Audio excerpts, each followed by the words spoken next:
And get started because we have just an hour. Unfortunately, like every time, you know, I always sit and work on this, and as I'm working, I realize I can do this for 3 hours or 4 hours, you know, because there's so many interesting stories. But I'm just going to highlight some here to just get a little bit of information. So today our topic, so my name is David Schleper, and I am part of the Shakopee Heritage Society. Every month, for the most part, we do presentations, either here or at the library. There is a list of ones coming up that's over there. Please feel free anytime to come. It's just, you know, we're basically, each time I have to work for the next, for like 2 more weeks, so I have to get things ready for that one, next one, so. But it's kind of fun for me too, so. This one we're talking about Shakopee in the 1920s, 30s, and 40s. And as you would guess, that's probably what we're going to talk a lot about is Prohibition.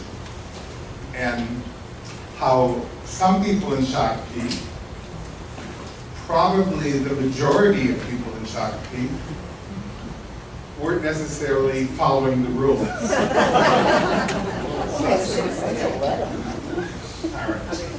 When we talk about Shakopee, the first thing I was looking at, what other things should I talk about? And I thought, well, you know, it is important, for example, that we actually had a female mayor for the first time. She did it for 2 different, for 2 years and then for another 2 years. We also know that Home Street Bridge was completed,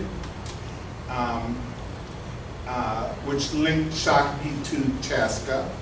And it's just kind of interesting to see some of these pictures. These are from Mona Roach-Strunk, and she has some pictures of while they're actually building the bridge. I'll show you another one too. It's just interesting, the whole process of that to me. For me, I kind of enjoy those pictures of building. But now, of course, you know, Home Street Bridge is there still, but it's now for walking. And next door they have the Lewis Bridge. And before Home Street and Lewis, there was another bridge even before that. And there's a whole nother story about that one in 1880. We're not going to talk about it today. But just so you know, there is. So here's what it looks like now. We also know that in I think it was 1929, there was a robbery that happened here in Shakopee on First Avenue on the north side at First National Bank. It's also interesting because Charles, he was 82 years old. He was a member of the Indian War and the Civil War. He is part Ho-Chunk Indian, and he still, this is 1929, he still went from his home, which was in East Shakopee, right near Memorial Park. He had a car, he had a horse and wagon, and he would bring his kids to St. Mary's School, and then he would head downtown. And as he was heading downtown, he noticed that they were robbing the bank. So in the middle, while they were shooting back and forth, he yelled out to people in town, "Run, get your guns, there's a robbery happening." And people grabbed guns and they went down there and they actually stopped the robberies. So again, it's a whole story. You could also talk about Bill's Toggery, for example, and you're familiar with that because it's still here. But it actually started in 1931. It was actually on Home Street, where Riverview Printing is now, right near Babe's place would be another one to think about where it is. It used to be a Chinese laundry, believe it or not, before then. But eventually, for 2 years, Bill Sr. started there, and then he moved to Lewis Street. And he's been there since, as his son, as well as his grandson. Okay. And there is Lewis occupation. And we can also talk about raw malting, because we know, of course, that that was built originally in 1936. It's still there, still doing strong, continues to build. And it's also interesting because by the end of 1930, there were 2,416 people who lived here in Shakopee. Now, how many people live in Shakopee now? 41,000. There you go. 41,000-ish, okay? So it's a bit of a change. Even though there's 2,416 people, remember that probably about half of those were children. So that looks about, we'll go back to about 1,000 adults. But the 18th Amendment made it illegal to sell, make, or transport alcohol. And there's actually a guy who was from Minnesota, this guy, who actually wrote the regulations for this. And even though this was happening, starting in 1920, as one person, Hillary Reese told me, he said, Shakopee was a wide open town. And when they mean wide open town, they mean basically alcohol, go for it. There's nothing to stop you, okay? Okay. And we know that, for example, that Prohibition remained in effect for 13 years in Minnesota. In Canada, same thing happened, but only for 2 years. And so there are a lot of people who lived in Shakopee. For example, someone who used to do a milk place, transport milk, used to go from here up to Canada, get liquor, bring it back down to Minnesota, and they made a lot of money. And that's really, I mean, that is just the thing to do. They said that generally when they talk about Minnesota and the Twin Cities area, they said it was really a crook's haven. And it was a place for gangsters, bank robberies, and bootleggers. Well, you know, remember I have a stroke, so sometimes what I want to say in my head doesn't come out of my mouth. All right.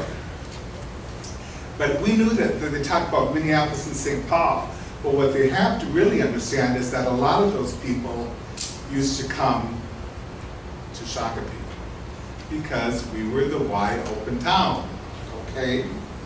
And for people who were living in Shakopee, some of them made some good money in the whole process. And I know Betty, some of you know Betty Doles, and she's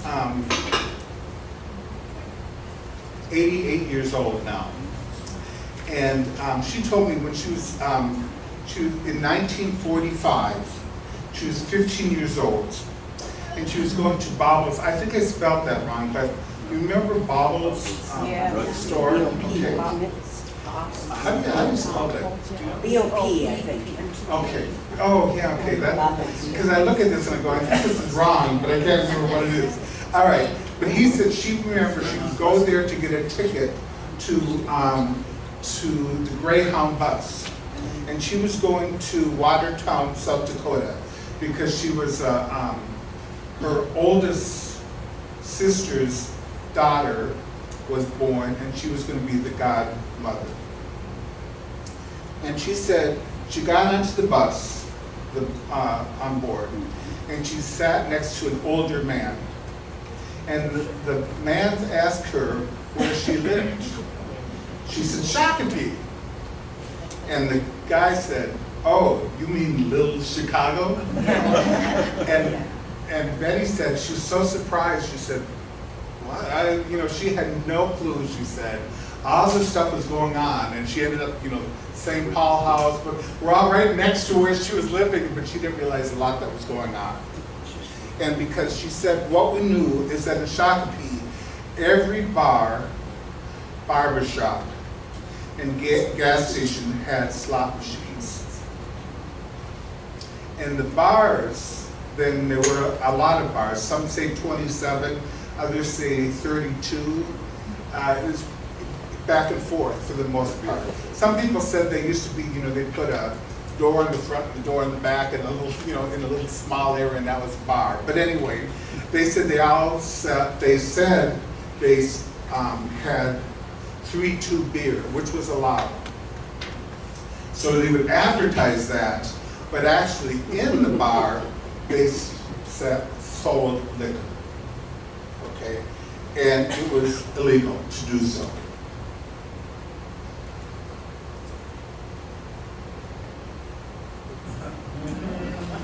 But it was because the local police and the local politicians got paid under the table for them to allow this to happen.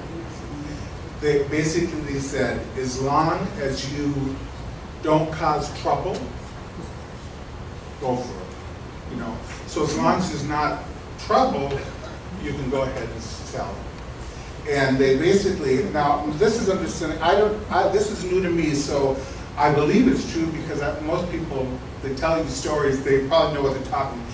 He said they would use kind of like an under the table thing where they would give them stamps, like postage stamps, big box things of stamps, and that's what they would give them to get their, instead of just giving money, they would give them stamps for the same purpose again of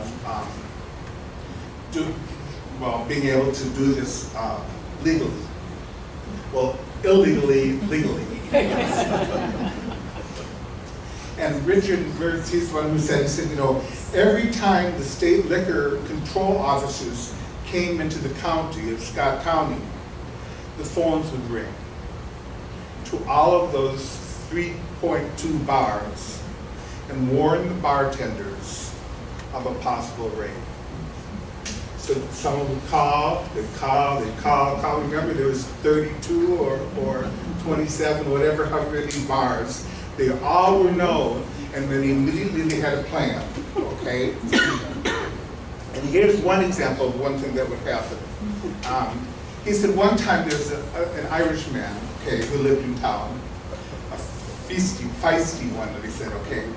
They said as soon as they called, they told him that they're coming, and right away in come 2 people, dressed, with a suit. So that was kind of strange right away. They had these strange, suits on the Saturday. That was weird, okay? Plus, they sat in a booth. And in Shakopee, on Saturday, you didn't sit in the booth unless you were with a girlfriend, or a wife, or something like that. So that also tells you right away. So obviously the bartender already had this figured out, right? And so, so they knew right away these people were the control agents right there. So what they did, one of the agents ordered charged water, the other did ginger ale. And so Mac, who was the bartender, went behind the bar and returned the drinks and rang it up. And when they came, they got their drinks and they tried to drink it. They were assuming that there would be alcohol there, but there wasn't. And Max said, "It is our policy in this house not to serve liquor to liquor control agents." And of course, everybody else starts laughing, of course, And they said the liquor agents hurriedly left without drinking their soft drinks. So that just, the whole process of what was going on and what was happening. But there were a lot of bars in Shakopee, and you find, for example, one Now it's Turtles, you know, downtown Turtles. That used to be the Rock Spring Cafe on Lewis Street. And it's interesting there, and this is really true. Betty Doles is one who was telling me this too. She said, in Shakopee, everybody in Shakopee, remember there's only 2,000 of them, right? And then of course about 1,000 were probably adults, okay. All of them tend to have Fords or Chevrolet. The cars, everyone was. But when you went downtown on Saturday or Sunday at Rock Springs Cafe, they had these really fancy cars. And because of that, that's why people were like, there's got to be something going on. And what's really interesting is that if you walk to the window and you look in, no one was there. So there's all these cars, really fancy cars all over the place, but you look in and there's nobody there. There would be one guard, and he was over by the basement door. Because downstairs, not upstairs, but downstairs was the gambling machines and everything else that they could have. And basically, the people who were here were from Minneapolis, St. Paul. And they would come here, and then we'd tell them, and they would let them go downstairs, and that's where they had the gambling and the liquor.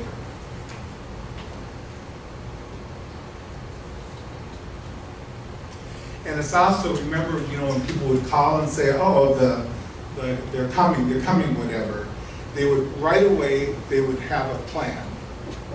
They would have safe houses. And there was one I know that was on Spencer Street, right across from what used to be St. Mary's school. Or where now it's the Henderson. Okay, so right across from there, there's a house there. And that was a place where when they knew that they were coming, that the gambling thing was going on, they would put all of them in these big cars and trucks, drive them up there, up Spencer Street, and drop them off there, and they would stay for a few hours or sometimes a day or two, and then we'd bring it back down. I just think the whole, like the planning that they must have gone through the whole thing. And what's interesting about this is they said there were probably like 30 or 40 safe houses in the city. Because remember, there were so many different gambling, but they all had a place where they would go and they could get rid of them.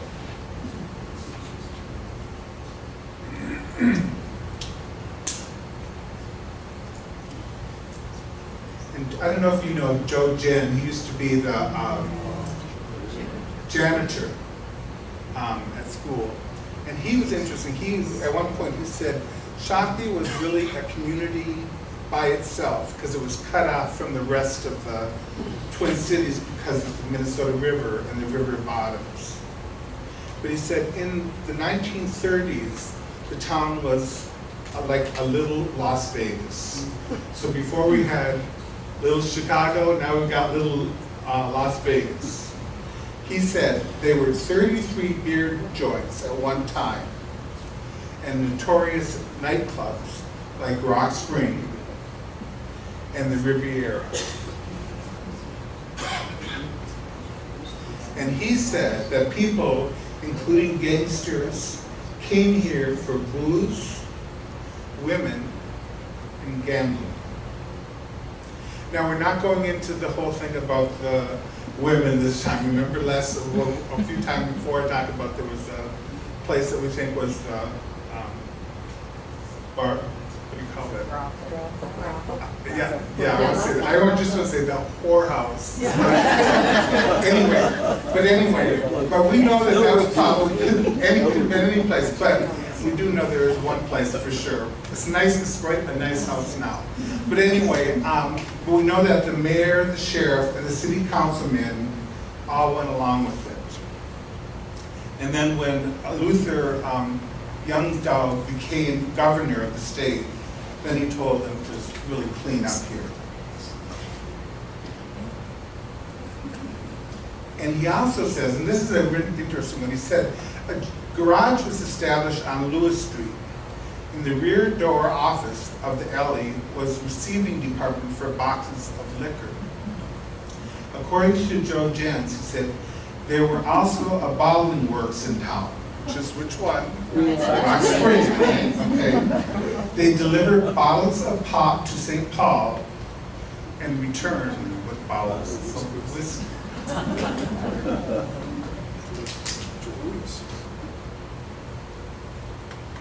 Now again, do we have evidence of that?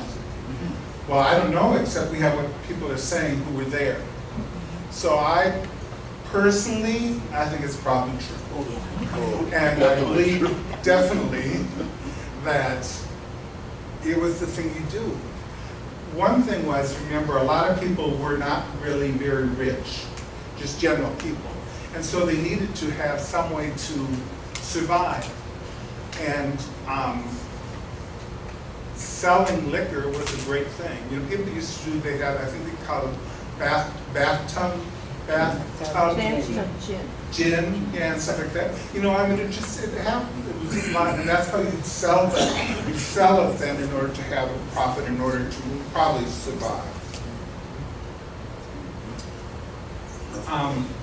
Pullman Club, you know where that is downtown, right on First Avenue. That's another one. So I'm pointing out a few of these bars. I'm not including all of them because we don't know all the names, but these are the ones that people keep bringing up of what's going on. So I'm saying they're probably more likely true.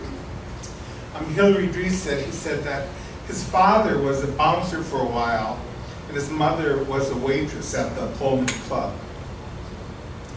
And he said, when he was a bouncer at the club, and in the back there was a room with 4 rows of one-armed bandits. Okay? And he remembers, Hillary said, he was 6 years old. He was wandering around while his mom was working. His dad was probably sitting there on the chair at watching the bandits, right? And he asked his mom for some money. And he gave him a nickel, I think. He said he went to this slot machine, put in a nickel, pulled the lever down, and out came $5 of nickels. He's 6 years old. And he said he looked at his mother, and his mother said, "You can have it." And so he remembers it. It's one of those things that you really remember because he remembers, it was like, wow, I have $5 worth, you know, so that's the kind of thing that's The Riviera was another very popular one. That was over, you know, where Riverside Park was. So if you go down Home Street, you know, right across the river there on the left was the Riviera. That was there from 1938 to 1952. And again, that's a speakeasy. It was a place that people went to gamble and to drink. And it was not 3-2 beer. And as you probably remember, that Riviera ended up, there's a fire that happened in 1952. And so that one was gone, so now we're down to 31, I guess. But we do know, again, that many people in Shakopee were involved with bootlegging. This is actually a picture, Lisa. I know one of them. I don't know. I can't say for sure who the people are here. I do know a couple out here, I believe. But anyway, I won't say any. But you know, people drank. And there probably was a lot of bootlegging that's going on. And here's a good example. This is from Elizabeth Schultz. She says, "It was when my father ran the place, a bar, that I was a booze peddler. Are you surprised?" she said. "I was just a little girl during Prohibition when my mother sent me down a few times with a little grape basket and a bottle in it covered with napkins. Well, she says, a stool pigeon turned my father in. The feds came. He threw the glasses on the floor, and it remained enough evidence in the glasses to take him in. He went into jail for a couple months. And that was pretty popular too. Even my dad's cousin went, they ended up going, this is in Stearns County with the same thing. It just happened. They got out. Another really popular one was the Mill Pond Club. And this one was probably the most interesting of all the places I've been. You know where the Mill Pond was? Do you remember which one? Now it's Dangerfield. It's the same one, although way before it was different. Okay. They said it was the largest casino and speakeasy in the area.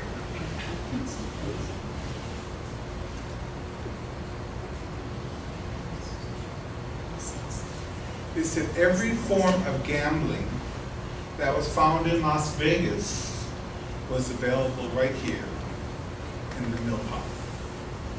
Cards, drinks, slot machines, almost everything was available. And they said the parking lot was almost always full on the weekends. And there used to be,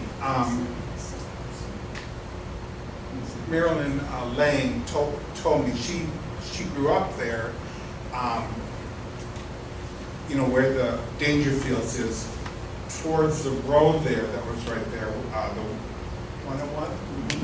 Oh, there was a little house right there. And she lived there, but she said at one point that was, they had actually little portals there for guns there if something happened. And the thing that was interesting, as one evening in Shakopee, bandits wielding Tommy guns robbed the mill pond. The customers, the workers, the gate took all their money. And of course, remember, because of the local political arrangements and insider control, no police showed up. So now you've got these people with guns drawn, getting money, and they just leave it. It just happens. The problem became, afterwards, nobody wanted to go there again. The workers didn't want to go there either, because that just happened. And so what happened, what's really interesting, is that the mill pond responded by adding a bulletproof enclosure containing an armed guard with the shotgun in the center of the gambling room to protect the customers and the workers and their money.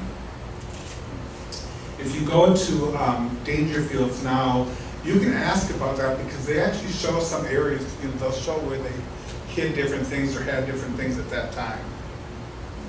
It's also interesting because Charles was talking about earlier about when he was the 82-year-old person who was telling us that the bank was robbery, that kind of thing. Well, he lived right across from the mill pond. And he was a Ho-Chunk Indian. His wife was part Dakota. She was from the Faribault family.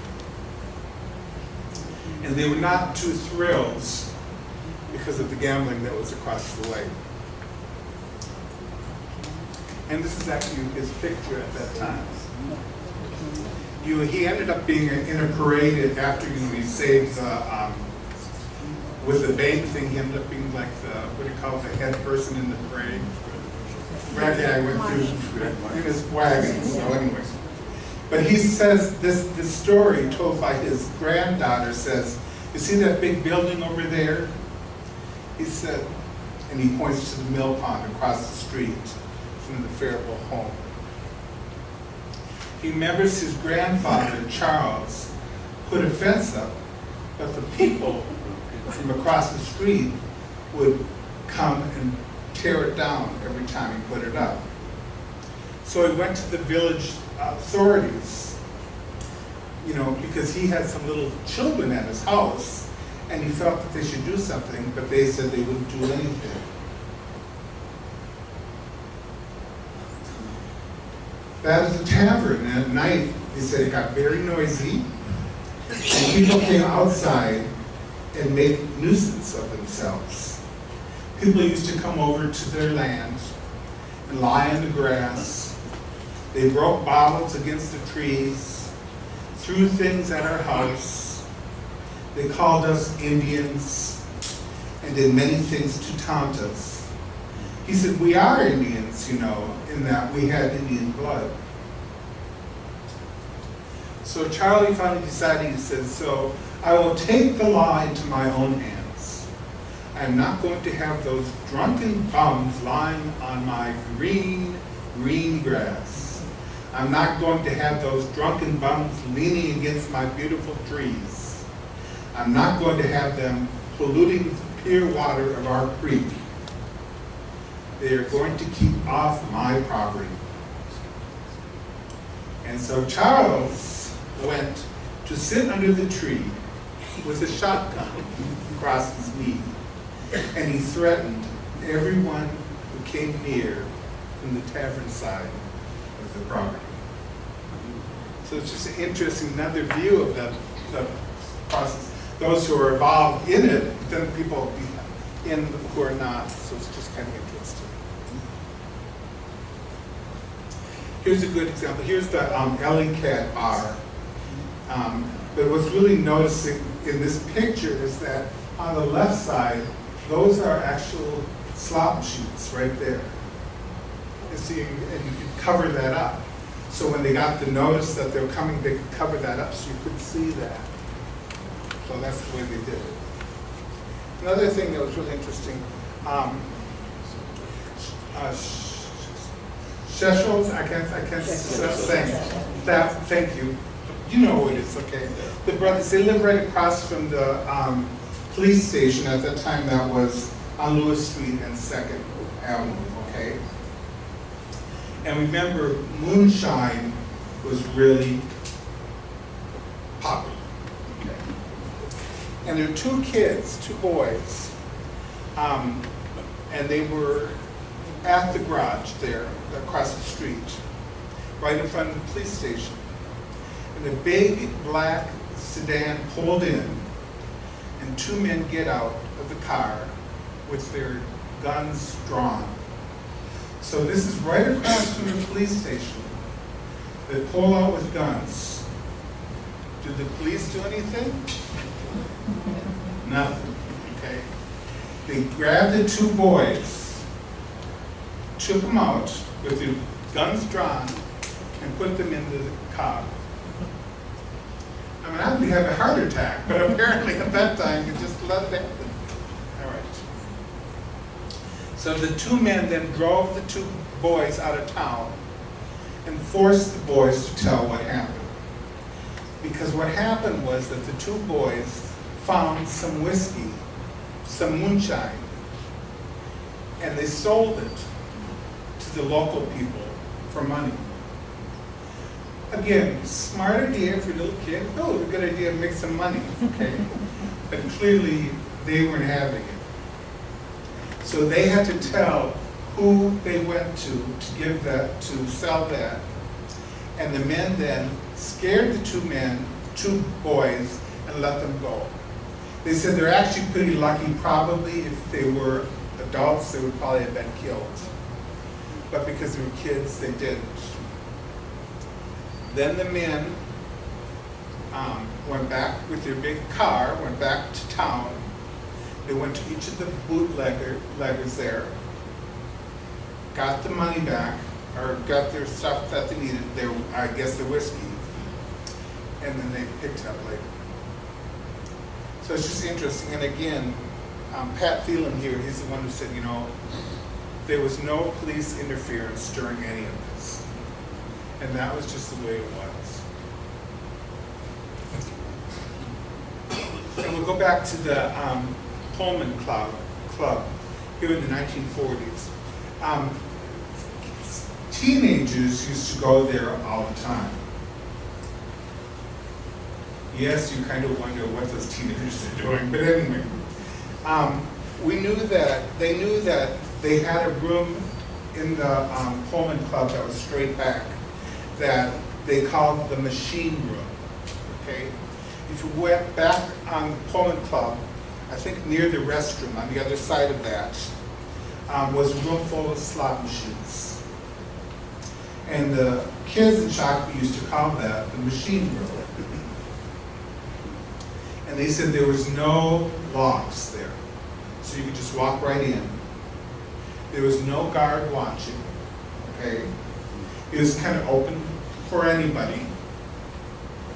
So it was perfect for teenagers who were trying to look for money. So first they go to each one, they check if there's any money that was left, right? Okay. Or sometimes on the floor, you know, so they would find some money there. And sometimes they would find a machine that was broken but could be played without putting money in it. And once they do, they pulled the handle, and with the handle, without inserting a coin, the handle sometimes allowed it to move a few degrees. And they would just sit there and go back and forth. They'd have like a line of kids, right? They turn, they do it, and the next one do it until they get money, and then they took it out, and then they split it up, and then go. And of course, they did take that money and then put it back in the slot machine. They took it and left. So in many ways, I think they're kind of smart. So again, those are good examples of what we remember, of what people remember about slot machines and gambling and the use of liquor in Shakopee. At one point, they had J.P. Wormerskirchen was appointed active sheriff. And for a time, but anyway, the slot machines all disappeared. And then it came back up again. So first they got rid of it, you know, there's a picture, I think I'll show you a picture, where they tipped all out and they took off, but a lot of them end up being back. And there was actually an article in the Saturday Evening Post in 1947. It says, in the Twin Cities region, Governor Youngstone's law enforcing is felt most emphatically at Shakopee, a small town about 20 miles away, where residents of Minneapolis and St. Paul used to go for their Sunday cocktails, which they couldn't buy at home, and to dine at one of our several restaurants that featured thick steaks and slot machines. And again, here's a picture where you see where they're taken out from them in 1941. But we actually know that it was probably not until 1951 that the actual slot machines were done here in this area. They say by, 18 years after the end of Prohibition, Shakopee's reputation as Little Chicago finally came to an end. Now, do any of you who are here remember anything related to Prohibition, or have heard stories about that? Anybody? What do you remember? Yeah. My grandfather had a saloon downtown, and they lived upstairs, and that's where they kept the booze, and it ran down through the hinges on the door. So they'd take the hinge out, they could fill up the drinks, and when the revenuers came in, shut it up and serve 7-Up. I think there's really some so much skill involved in this whole thing, and that they have these great strategies of how to, get around the law. What laws, right? That's a better way to say it. Yeah. David, a great one about a barber in town that also had liquor upstairs, and with the tube coming right down the lamp cord. Willie, you're probably thinking the same thing, Rachel. And the fellows would come in for several haircuts a week. You think someone can figure it out? Have their flask real close underneath the. Did they hair get shorter and shorter and shorter? Or just with a little clamp? Can you just see that? Yeah, it's just interesting. Anybody else remember? Well, you mentioned the rock spring. Yeah. Come out of the movie Sunday afternoon and walk past the rock spring and then dining totally empty. Beautiful cars out front. Yeah, it's just, and it seems like with Rock Spring that they knew their clientele, and it was clearly not people from Shakopee. So that's why they had the guard there, so you really couldn't go in and go down there. It was really for certain people who came usually from Minneapolis, St. Paul. But somebody must have made some good money in order for that to happen. Jerry Wampak was a friend of mine, and I used to hang around with him a little bit. He would tell me his dad was one of the St. Paul house. And which is another one of those places, Yeah, and he told me that he used to drive down to Chicago with good booze and bring it up here. He had pictures of stuff that he showed me, picture of the little pickup truck that he had. But he also had a slot machine in his basement. Oh. And it was really kind of neat, because I remember back when I was a kid in Buffalo, New York, there was a bar that I was going to that had slot machines back in the early 50s. And Buffalo was kind of wild too. Yeah.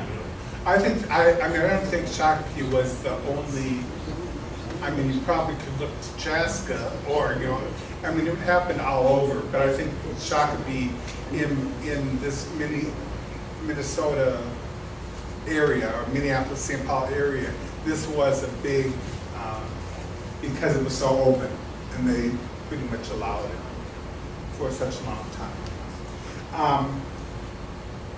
One thing just for you to know, we know some people who have, remember, the big other question that people bring up to me a lot is, where are the slot machines? Some people said they threw a lot of it in the river. I've heard that story. Probably did. But we do know some people who have them. And I know that we're hoping that we're having our second annual fundraiser for our trail signs that's going, right now it's Memorial Park and it's moving into downtown. And we're hoping to have some actual things from that era there for people to see. So anyway, it's really interesting. I do want to let you know that, the other thing that we've talked about before, but that, we have trail signs. Now we have 3 of them are now up in Memorial Park.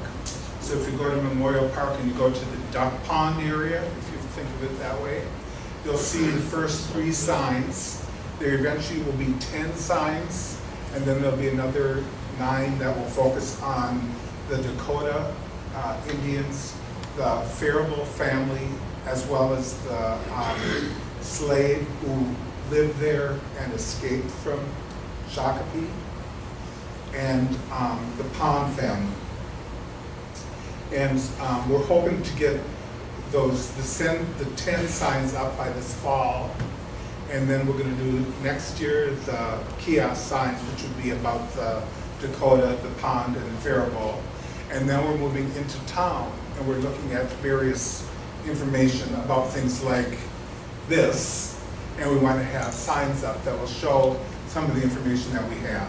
So I just want you to know, if you want to, if you're heading down to Memorial Park ever, you'll see where the sign is and how it goes around the thing. And I know I just was there this morning and 3 of the signs are up, and the other ones are there, but there's nothing on it yet, but they're coming.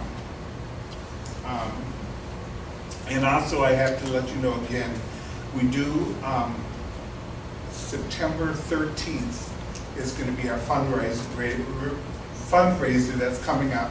We did it last year, it was really fun, and people wanted to do it again. I thought, I'll do it. But actually, it is really fun. You get, it's a meal, and then you get, they do silent auction, and then someone, me, will speak a little bit about the history of Shakopee. So I want you to know that, and then the final thing I think we have is the next presentation that's coming up will be on American Indians of early Shakopee. And there are several, some of you who lived here a long time ago would remember Minnie, Other Day, for example, and other people, and we'll just talk a little bit about them. And then finally, just let you know again, this Shakopee Heritage Society, we're just a nonprofit organization that would just like to spread the word about Shakopee, and we're trying to go beyond what the old story about Shakopee and try to go a little beyond that, to try to talk a little bit about women in Shakopee back then, talk about people of color who lived in Shakopee back then. The book that I'm working on right now is about the 17 African Americans who lived in Shakopee before 1900, including one slave who actually was a slave in Shakopee and escaped from Shakopee and walked 45 miles to freedom. And just lots of interesting stories like that. So I want you to just be aware of that. If you're interested in, on this table there's stuff that's for sale, but also just the other stuff on this side, feel free to have. And if you have any other questions, just let me know. This went kind of much quicker than I thought I could have. Should have kept a couple of my slides back in, but I took them out. But let's open up for other questions. Yeah. I actually have 2 questions. Yeah.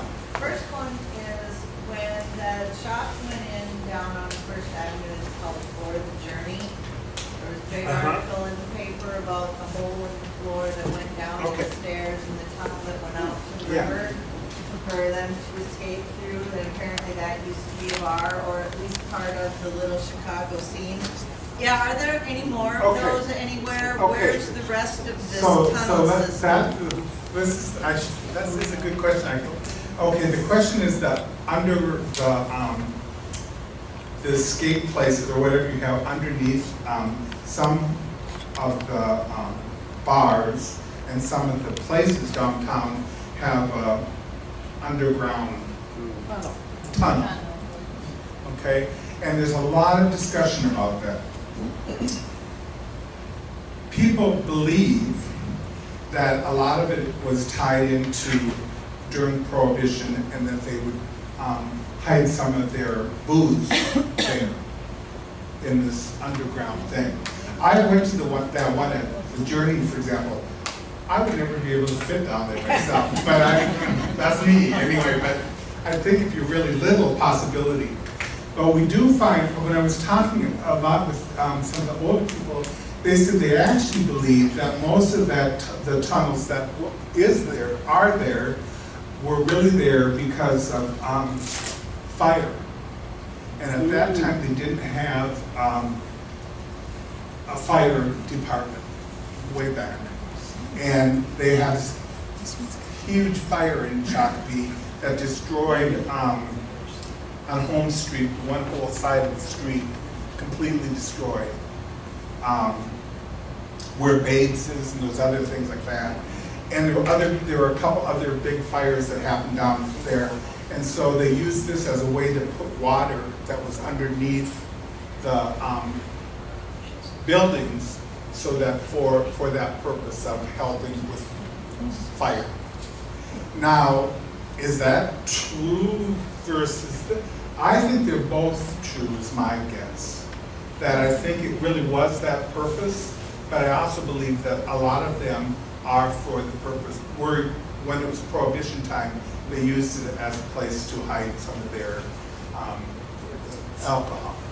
Do any Now- of the other businesses besides that one Most of have them one? are so covered so you don't see it, unfortunately. But there are, let me see, I know that, like Rock, well, not Rock Spring, what's it called now? Turtles. No, not Turtles, Dangerfield.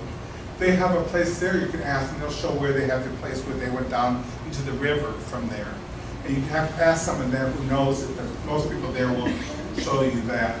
I believe there were others, but so many of it were kind of when they changed all the places, they covered it up. So you don't see it so well as that one is the perfect example.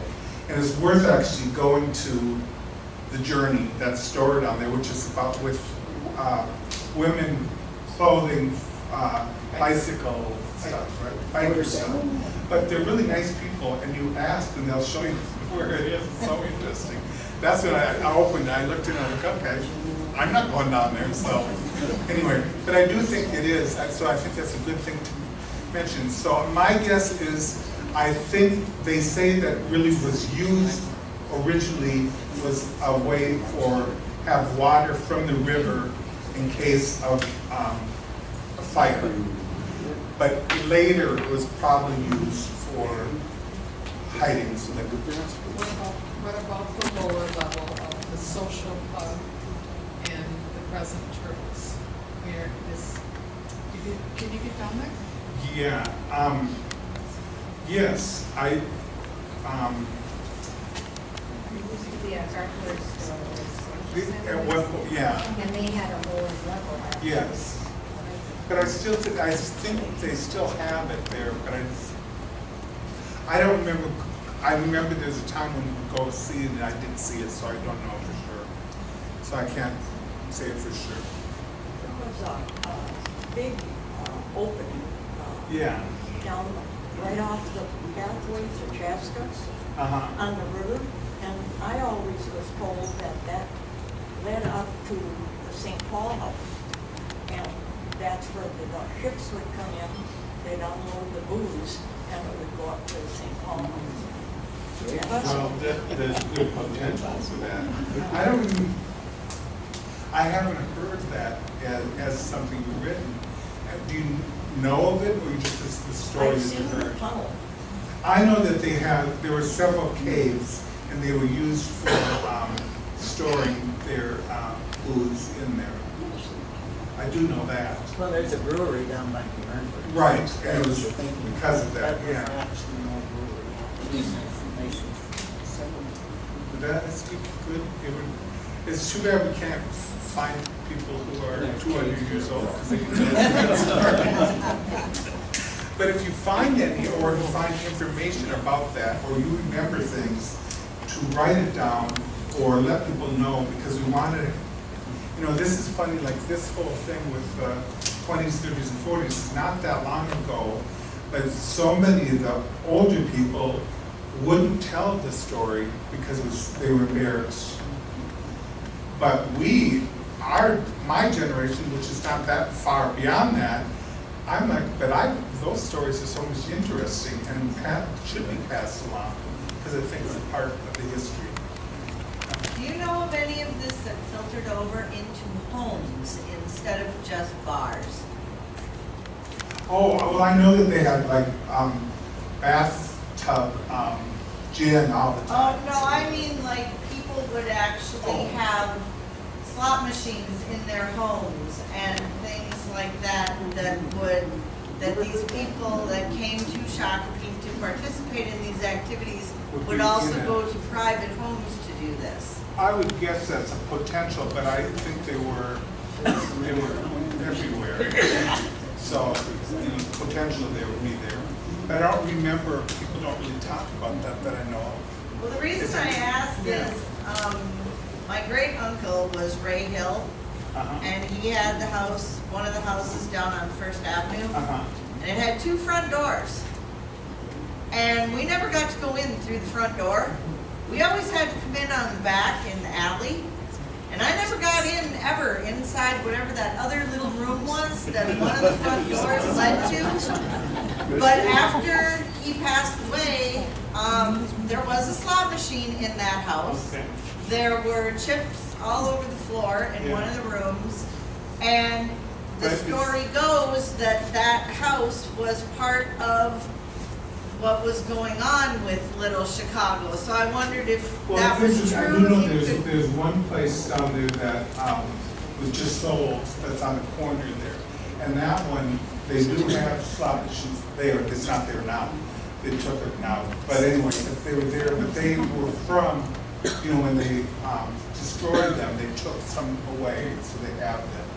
So whether they were actually used there in those houses, I'm not sure. My guess is probably. But you're not aware of any other Not stories in- no, of it's almost in-home always- gambling No, or no. anything like that? No, it's really, it tends to be, but remember, you're talking about 1,000 people who live here, who were adults, let's say, at that time. And you talk about 32 bars. You're plenty already, you know. Plus, it wasn't just the bars, because, like I said, the barber shops and other places had, you know, so it's all over. So I'm saying the potential there, it makes sense to me. Because if they, you know, if they're there, why they be there too if they can afford it? And it would make sense to have people over for that. But I just have never heard that story. That doesn't mean it's not true. I think that's an important thing. That's why you want to, when you have anybody who's older than 50, should be videotaped. Because their stories are really important, and they pass along.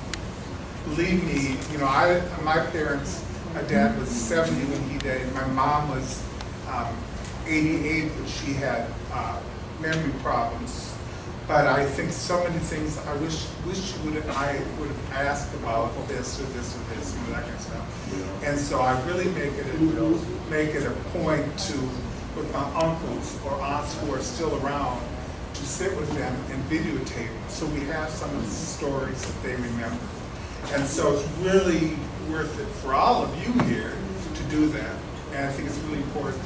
If you need help, we will help with, we've been doing recently with Wes and I, we're actually videotaping different people who are willing, when we sit down with them and we spend an hour or two, and they just talk about olden times. And we just know that that stuff is going to be good to pass on, so. Yes. My mother-in-law, when she found out we were moving to Shakopee here in 1978, she says, Shakopee? Oh, we stopped at Shakopee every year going up to Mille Lacs. She said, we'd make enough money at the one-handed bandit to pay for the vacation. It's too bad that now it doesn't quite work that well, because I mean, when I go to the casinos here, I don't really make that much money. I know some people do, but it's never me for some reason, so, yeah. So, Dave, yes.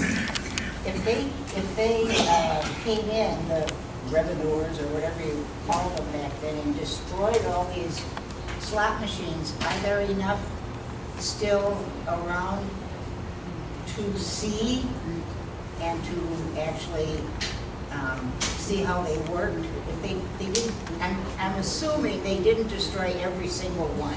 Right. So that's what I'm talking about. Like, for example, the Reese family has a couple that are there that still work from back then.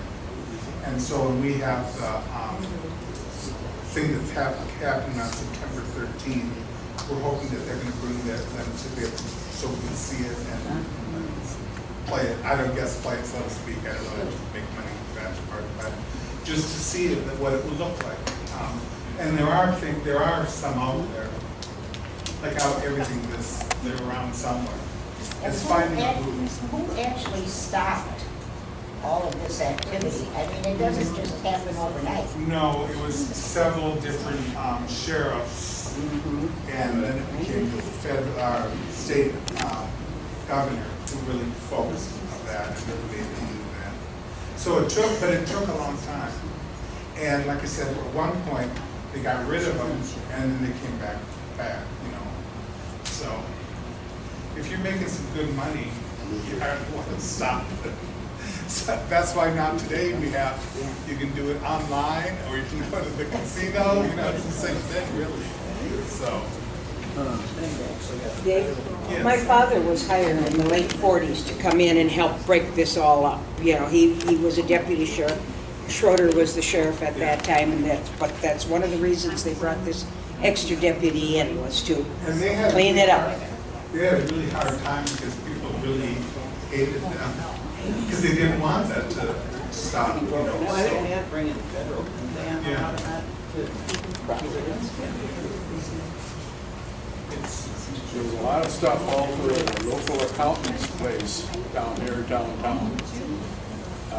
He stored it up in his attic. They played a lot in there up until '71. There was a garage on a place. It was filled with gambling machines. And one night the door was left open and I saw it. And pretty soon everything was cleaned out and the garage was gone. But there's also a basement under that place that was used. And that was in '71.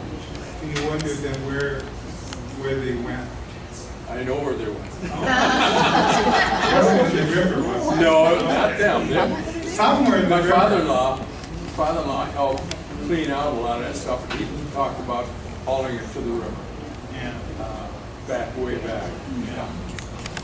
Yeah, and some are probably still online if you want to find them. I'm sure there is.